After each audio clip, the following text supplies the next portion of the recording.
गोजोननाय मोनदों आरो बेफोरबायदि प्रग्रामाव लेंहरजानाया धोरोमाव लेंहरजानाया खोब भाग्यबान मानोना धोरोमनि गासैबो प्रग्रामफोरा मेहेरगोनां जायो आरो गोथार जायो।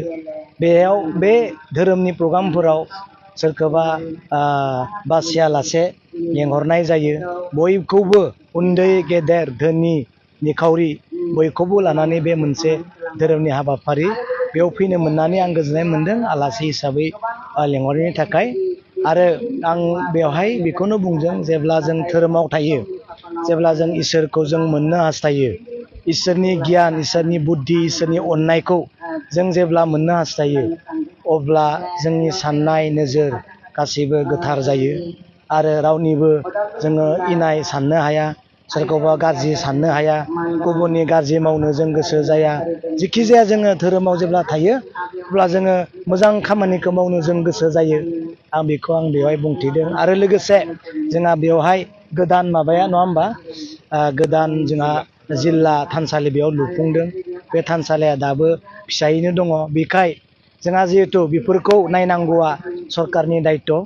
बेखाय आङो बे जिल्लानि थाखाय मोनसे फिसा एमाउन्टनि 19,50,000 आङो बेवहाय कमिउनिटि नामाव मोनसे अनसुंथाइ होगोन होननानै आं खोथा होदों। आरो आं दाखालि हाग्रामा महिलारि सार बिथांखौबो बुंदों जे भेरगाव जिल्लायाव 19टा बाथौ गौथुम जिथु दालाइ आफाद बेयावहाय बिब्दि नांगौ जानानै फैदों बेखौ सारा सुहि खालामनांगौ होनना आं सारखौ बुंदों आरो सारा गोजोननाय मोनदों आरो मावनो थाखाय सारा खोथा होदों। दिनैबो बे माबाखौहाय बिल्डिंखौहाय कमिउनिटि नामाव होगोन आरो बेफोर जाखायो बेफोरथ' फिसा फिसा खामानिसो गोबां गिदिर गिदिर खामानि सारा मावदों बा सरकारा मावलांगोन। बेखाय सरकाराव जिहेथु दङ जों बेखौ मावलांनांगोन। एसे लेट जागोन नाथाय खामानिया जागोन।